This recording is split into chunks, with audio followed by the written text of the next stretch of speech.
का कलयुग। द्वापर जो होता है वो सतयुग जो होता है वो भगवान नारायण का रूप होता है, यानी जिसे हम जब भगवान विष्णु का रूप लिए थे। द्वापर होता है वो भगवान कृष्ण का रूप होता है जब भगवान कृष्ण अवतार लिए थे।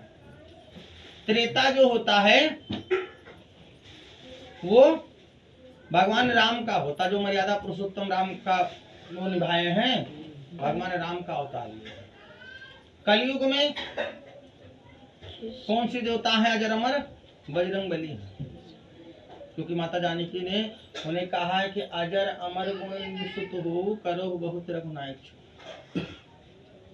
लेकिन नारायण जो है, ये जो सत्यनारायण है, ये भी कलिकाल में ही है। त्रेता में इनकी उत्पत्ति हुई है, लेकिन ये कथा जो है ये कलयुग के भांति, क्योंकि कलयुग में द्वापर त्रेता सतयुग में नाना प्रकार के धर्म, नाना प्रकार के पुण्य होते हैं, और कलयुग में क्या होता है, नाना प्रकार के अधर्म और नाना प्रकार के पाप होते हैं। पाप उसी नहीं कहते हैं कि हाँ हम आपका गर्दन काटे दें तो पाप कर डाले, या हम गाय मार डाले तो भी पाप होता। पाप ऐसा नहीं होता है। अगर हम एक दूसरे के प्रति, शास्त्र ये कहता है कि अगर दूसरे को देख करके अगर उसके प्रति हम अपने अंदर एक छोटा सा ईर्ष्या पैदा कर लें, जिसे हम जलन कहते हैं। आजकल देखते नहीं एक दूसरे को लोग देख करके जलते हैं। अगर हम अपने मन में वही पैदा करते हैं तो हम पाप के भागीदार बन जाते हैं। तो ऐसे कलयुग जब उत्पन्न होने लगा तो शौनक ऋषि जो थे वो आपस में बैठ करके 88,000 ऋषियों के साथ विचार करने लगे कि जिस युग में धर्म और पुण्य का कर्म हो रहा था उस युग का तो अंत हो रहा है, और कलयुग आते आते ज्ञान, वैराग्य और भक्ति जो होती है वो वृद्धावस्था में पहुंच जाती है। अगर आप लोग श्रीमद् भागवत कथा सुने होंगे तो जैसे कलयुग आता है, कलयुग में ज्ञान जो होता है, ज्ञान कैसे वृद्धावस्था। देखिए मैं 4 प्रकार की कथा जानता हूँ। बैठ जाओ। आपको अगर फैजाबाद वाली कथा सुननी तो मैं फैजाबाद वाली कथा सुनाऊं, अगर आपको मोहन गार्डन वाली कथा सुननी, दिल्ली वाली, तो मैं भरो बोल के चला जाऊँ, लेट हो रहा है। नहीं भरो वाली नहीं सुना है। कहानी अगर सुननी है तो मैं कहानी सुनाऊं, कथा सुननी है तो मैं कथा सुनाऊं। लेकिन कथा कब? भगवान ने कहा श्रोता बक्ता ज्ञान ने सखा राम के गुण, यानी वक्ता से ज्यादा श्रोता को संतुष्ट होना चाहिए। जो कथा सुनने वाला होता है अगर उसका मन यहाँ पे लग रहा है तो वक्ता का मन अपने आप लगने लगता है। जो ब्राह्मण कथा बोलने वाला होता है वो चाहे कितना भी जल्दी क्यों ना हो उसे, लेकिन अगर श्रोता का ध्यान यहाँ पे है तो वक्ता का ध्यान अपने आप लगने लगता है। सो रहे हो? तो ये सो रही थी। कलयुग में ज्ञान वैराग्य क्या होता है, ज्ञान वैराग्य कैसे वृद्धावस्था में पहुंच जाते हैं। द्वापर त्रेता सतयुग में भगवान नारायण की प्रतिमा की पूजा नहीं होती। ये जो हम पत्थर की मूर्ति बना करके कहते हैं तुम्हें वो माता चपता, तुम्हें वो बंधु सखा, तुम्हें वो विद्या द्रवण, तुम्हें वो सर्वम देव देवा, ये पहले जो ऋषि मुनि थे, जो 88,000 ऋषि थी, वो प्रतिमा की पूजा नहीं करते थे। जैसे हम और आप सामने बैठे हुए हैं ऐसे नारायण आकर के बैठ करके पूजा लेते थे। लेकिन क्यों लेते? उनके अंदर सत्य का वास था, और शास्त्र ये कहता आप लोग सत्यनारायण व्रत कथा सुन लो। सत्यनारायण का मतलब क्या होता है? नारायण को आप लोगों ने कहीं देखा है? यहाँ पे जितने लोग बैठे हो मैं सबसे प्रश्न करता हूँ कि यहाँ पे ऐसा कोई प्राणी नहीं है जो सत्यनारायण व्रत कथा सुन नहीं रखा। हर कोई करता है और हर कोई सुनता है, लेकिन सत्यनारायण व्रत कथा में व्रत किस चीज का रहा जाता है? कोई मुझे बता सकते हो किस चीज का आप लोग व्रत रखते हो?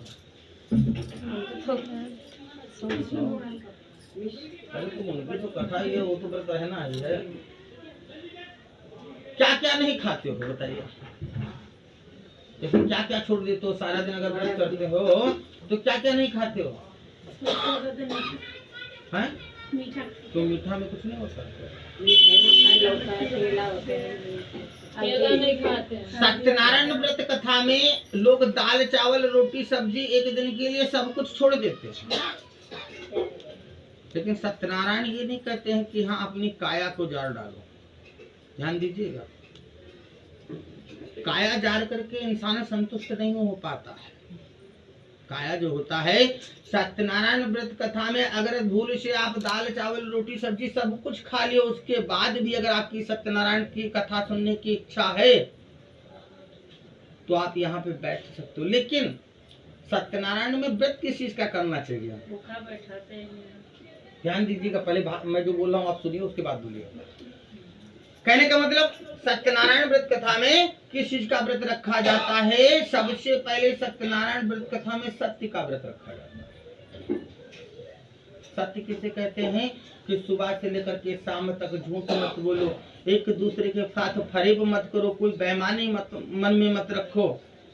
इस प्रकार से सत्यनारायण का व्रत करना चाहिए, क्योंकि शास्त्र ये कहता है कि नारायण कहीं से बन के नहीं आते हैं, सत्य ही नारायण है।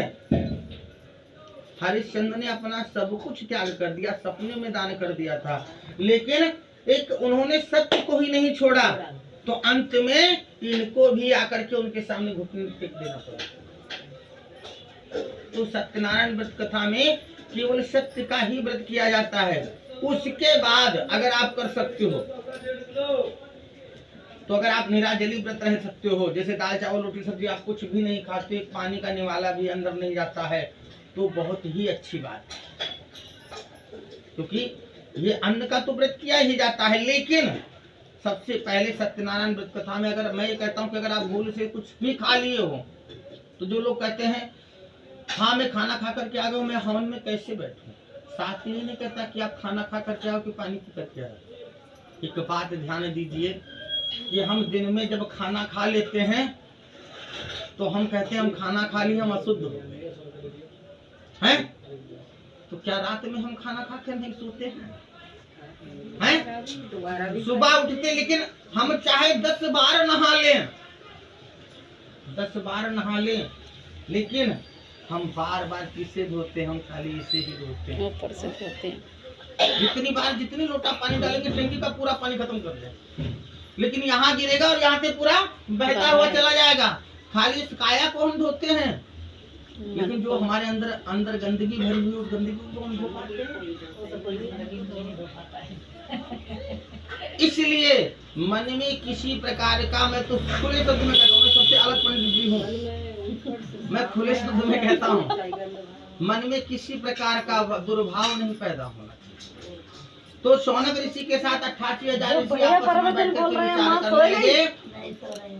जब 88,000 ऋषि आपस में बैठ कर विचार करने लगे कि इस कलयुग के बारे में क्या किया जाए, तो वहाँ पे जो व्यास जी की जो थे, सूत जी जिन्हें हम कहते हैं, तो सुखदेव जी जब वहाँ, जो सुखदेव जी वहाँ पे थे, वो वहाँ पे जब उपस्थित हुए तो शौनक ऋषि हाथ जोड़ करके खड़े हो गए कि प्रभु आप बड़े सही समय पे यहाँ पे उपस्थित हुए हो, अब आप मेरा मार्गदर्शन करके मुझे बताइए कि इस कलयुग का उपाय क्या है। क्योंकि इंसान जब तक जीता है तब तक कुछ न कुछ वो कर्म जरूर करता रहता है, चाहे वो अच्छा करे या बुरा करे। लेकिन जब अंत समय आता है तो अंत समय में हर एक प्राणी की इच्छा होती है कि हमें मोक्ष की गति प्राप्त हो। मोक्ष किसे कहते हैं? यानी स्वर्ग में जाना चाहिए। लेकिन स्वर्ग और नरक सोचने से नहीं होता है।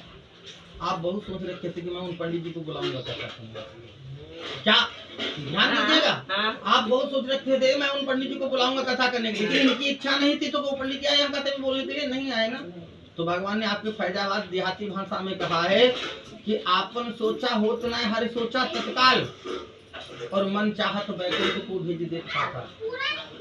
अगर मन के सोचने से वैकुंठ प्राप्त होने लगे तो यहाँ पे जितने भी गाय काटने वाले हैं सबके सब वैकुंठ को ही। क्यों? मन से सोचने से नहीं होता है, जब वो तो कर्म के ऊपर आधारित तो होता है कि हम कर्म क्या किए हैं। अगर हम स्वर्ग के लायक कर्म किए होंगे तो हमें स्वर्ग की गति प्राप्त होगी, और अगर हम नरक के लायक कर्म किए होंगे तो हमें नरक की गति प्राप्त होगी। ध्यान दीजिएगा, जैसे यहाँ पे मैं सबको कहता हूँ, बुरा कोई मत मानना।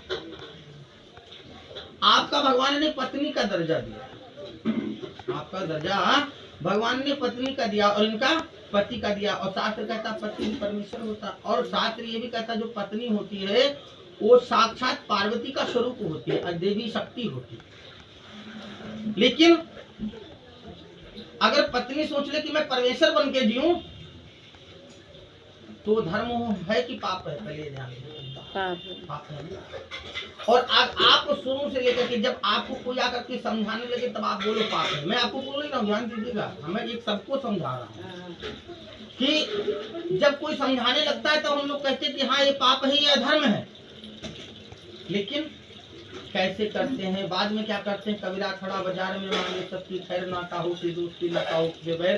पंडित जी जितनी देर तक आए उतनी देर तक बच के चले गए, उनके हाँ में हाँ मिला दिया, फिर हम अपने काम में रम गए। फिर वही हम करते हैं। तो जब सूत जी उनके पास पहुंचे तो जब सोनू जी ने कहा कि कलयुग के बारे में कोई उपाय बताओ, तो सूत जी ने कहा कि हे ईश्वर, युग की भलाई के लिए तुमने बहुत अच्छा प्रश्न किया। जिस व्रत को नारद जी ने भगवान विष्णु से पूछा था वह व्रत मैं आप लोगों से कहता हूँ, ध्यान से सुनो। बहुत पुण्य देने वाला स्वर्ग तथा मृत्यु लोक में दोनों में दुर्लभ एक उत्तम व्रत है। आज मैं प्रेमवश होकर तुमसे कहता हूँ, सत्यनारायण भगवान का यह व्रत अच्छी तरह विधि पूर्वक करके मनुष्य धरती पर आयुर्थ पूर्वक सुख भोग कर मरने पर मोक्ष की गति को प्राप्त होता है।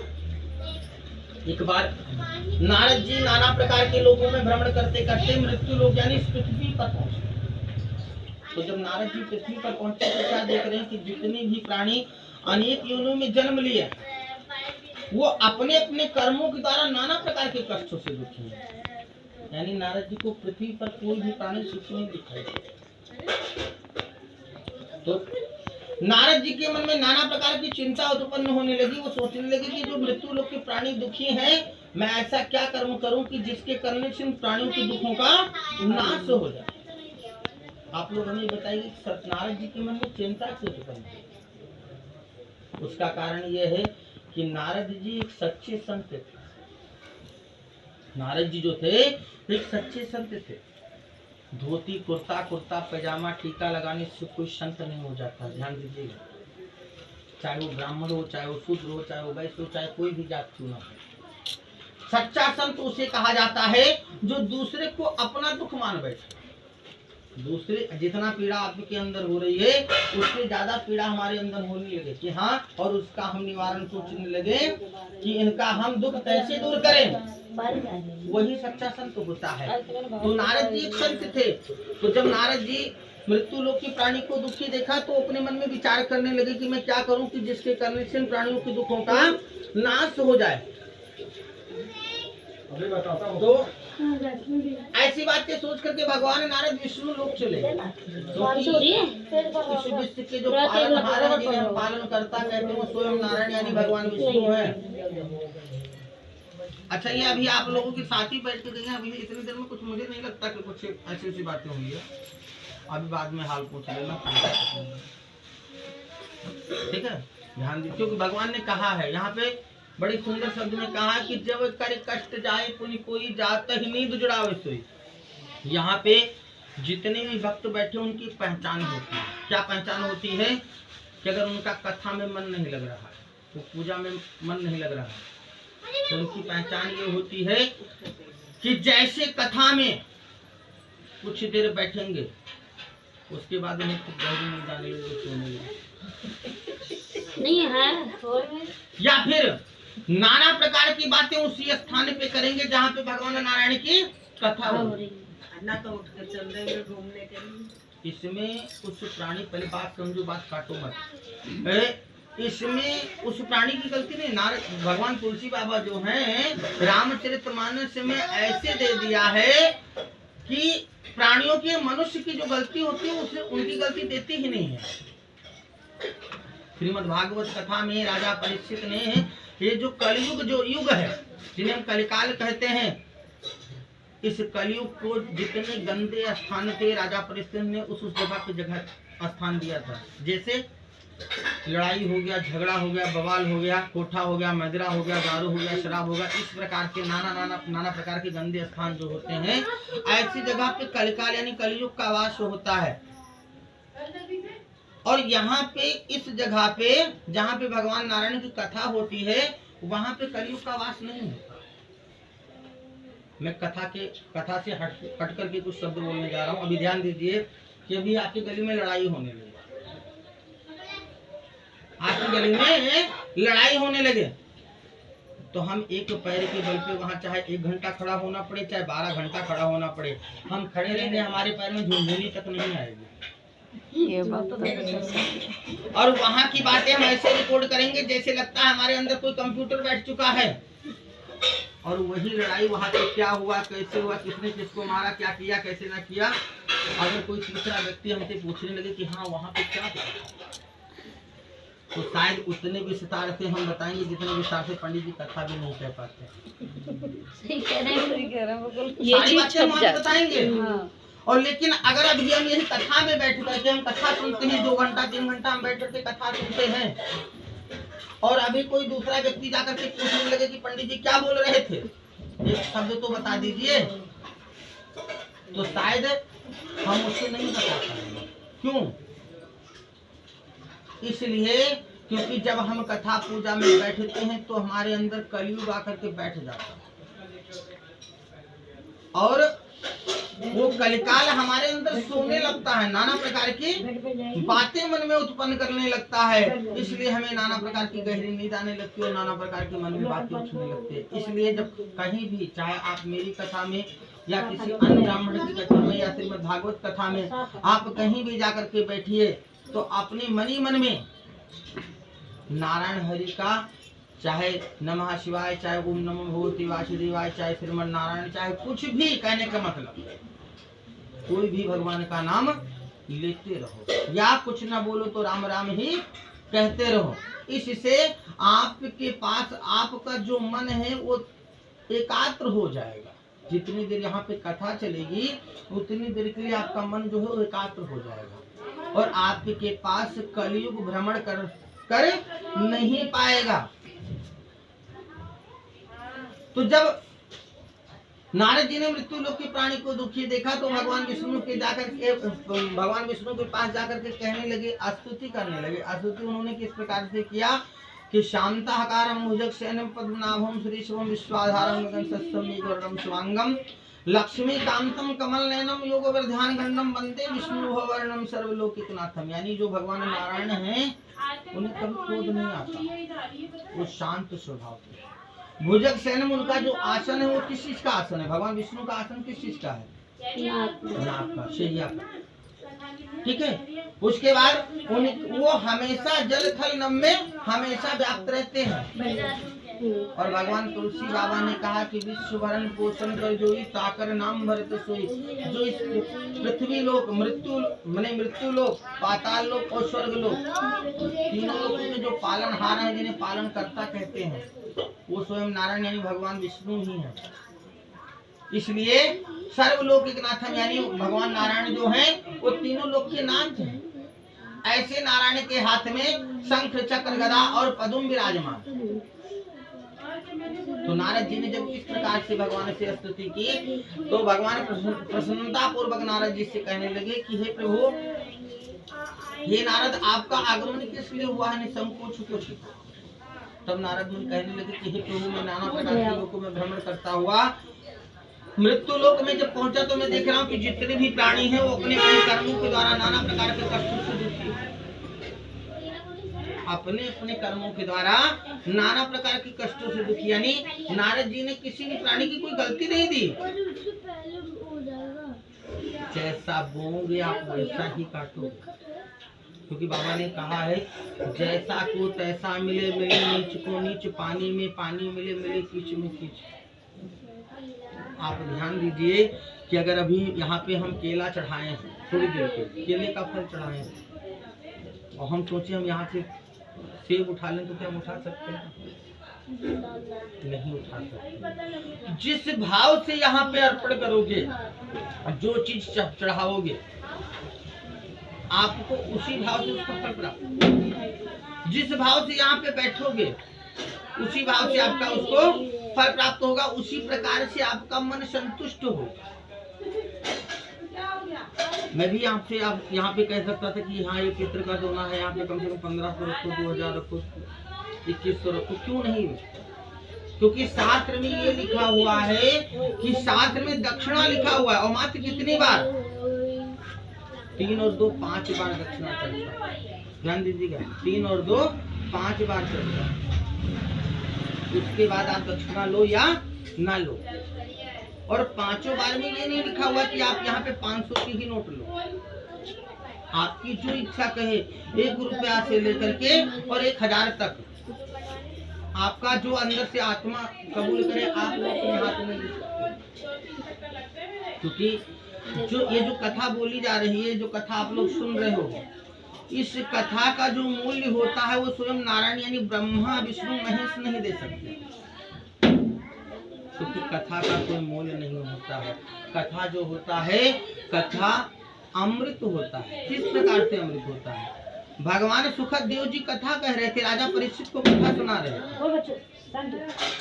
और जब समुद्र मंथन हुआ तो समुद्र मंथन से 14 रत्न निकले थे। उस 14 रत्न में से एक रत्न क्या था? अमृत का घड़ा था। अमृत भी निकला था। और देवता लोग उस अमृत को सुखदेव जी के पास लेकर के पहुंचे कि हे प्रभु, ये अमृत का रसपान आप कर लीजिए और कथा इसके बदले मुझे कथा का ज्ञान दे दीजिए। क्योंकि ये जो कथा हो रही है, ये कथा देवताओं को भी दुर्लभ है। ये देवताओं को भी सुनने को प्राप्त नहीं होता है। भगवान ने कहा है, बड़ी भाग मानुष तन पावा। ये मनुष्य का जो योनि होता है, मनुष्य का जो तन होता है, ये थोड़े थोड़े कर्म इकट्ठा होकर के हजारों और करोड़ों जन्मों के जो पुण्य होते हैं, वो इकट्ठा होकर के तब जाकर के आपका ये मनुष्य का तन प्राप्त होता है। तो जब मनुष्य का तन हमारे अंदर प्राप्त हो जाता है, तो हम भगवान के वहां से कुछ नहीं लेकर के आते हैं। भगवान तो हमें एक अच्छा खासा एकदम कोरा चिट्ठा की तरह, जैसे कोरा कागज होता है उस प्रकार से भेजता है, लेकिन हम आकर के यहाँ में माया में फंस जाते हैं। तो जानते हो बाबा ने क्या कहा है कि जीवन खत्म हुआ तब जीने का ढंग है।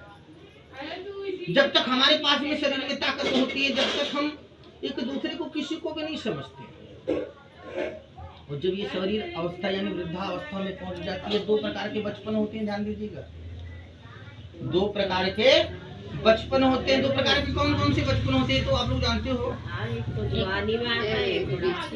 एक जन्म लेते ही बचपन होता है, जो बाल में जाता है, और एक बुढ़ापा। जैसे बचपन में बेटे को माता पिता की जरूरत होती है, ठीक उसी प्रकार से बुढ़ापे में माता पिता को अपनी बेटी की जरूरत पड़ती है। क्योंकि जो पालन पोषण माता पिता ने बचपन में अपने बालपन में अपने बेटे का किया है, वही पालन पोषण बुढ़ापे में माता पिता को चाहिए। आप हमें बताइए कि स्वर्ग कहाँ है? माता पिता के चरणों में। स्वर्ग कहाँ है? स्वर्ग भी यही मृत्यु लोक है और नरक भी यही मृत्यु लोक है। क्योंकि जो भोगे हो वही आपको, जब तक आपका भोग पूरा नहीं होता तब तक आपको मृत्यु नहीं आती है। जब तक आपका भोग पूरा नहीं होगा तब तक आपको मृत्यु नहीं आ सकती। और जो कर्म आपने किया है वो कर्म यही वो बदला यही पूरा करके तब जाना है। बचपन में अगर आपके साथ माता पिता ने आपके जो भी कुछ किया वो आपको उनको बुढ़ापे तक कर देना है। लेकिन बहुत सारे बच्चे ऐसे होते हैं जो हट्टी होते हैं, जिन्हें हम कहते हैं, वो मन में नाना प्रकार के मन में अपने दुर्भाव पैदा कर लेते हैं माता पिता के लिए। यहाँ पे कोई किसी का नहीं करता है, चाहे वो बेटा हो, चाहे वो भाई हो, चाहे वो बंधु हो, चाहे वो बहू हो, चाहे वो सास हो, कोई किसी का करता नहीं है। आप अगर यहाँ पे कुछ भी कर रहे हो, मुझे अगर कुछ दे रहे हो तो आप अपना ही कर्म आगे का बना रहे हो, या मैं आपको कुछ कर रहा हूँ तो वो भी मैं अपना बना रहा हूँ, आपका नहीं बना रहा हूँ। ठीक उसी प्रकार से ऐसे कथा है।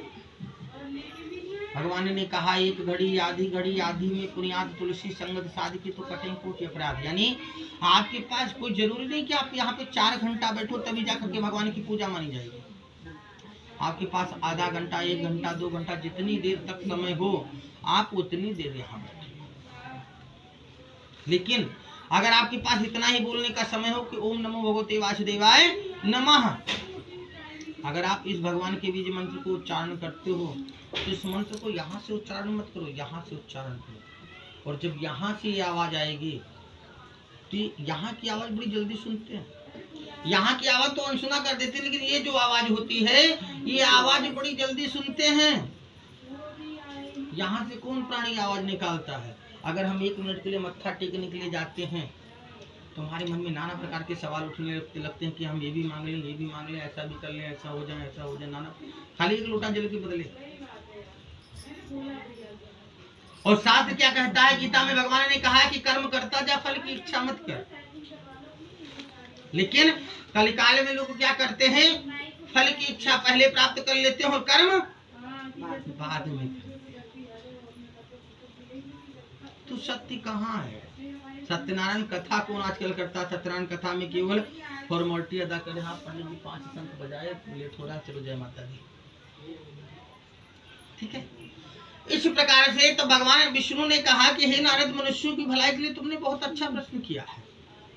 अब मैं उस व्रत को आप लोगों से कहूंगा जो परम ही दुर्लभ और उत्तम फल प्राप्त देने वाला है, प्राप्त करने वाला है। सत्यनारायण का यह व्रत अच्छी तरह विधि पूर्वक करके मनुष्य धरती पर आयुर्थ पूर्वक सुख भोग कर मरने पर मोक्ष को प्राप्त होता है। जब भगवान ने सत्यनारायण का नाम लिया तो नारद ने भगवान से इस व्रत का फल पूछा और ये पूछने लगे कि ये व्रत किस दिन करना चाहिए और इसके करने से क्या फल प्राप्त होता है। तो भगवान ने कहा कि हे नारद, जस्मिन कस्मिन दिन, यानी इस व्रत का कोई दिन निश्चय नहीं, जब आपकी इच्छा करे तब आप इस व्रत को कर सकते हो। भक्ति और श्रद्धा के साथ मनुष्य इस कथा को शाम के समय में, दोपहर और सुबह में नहीं।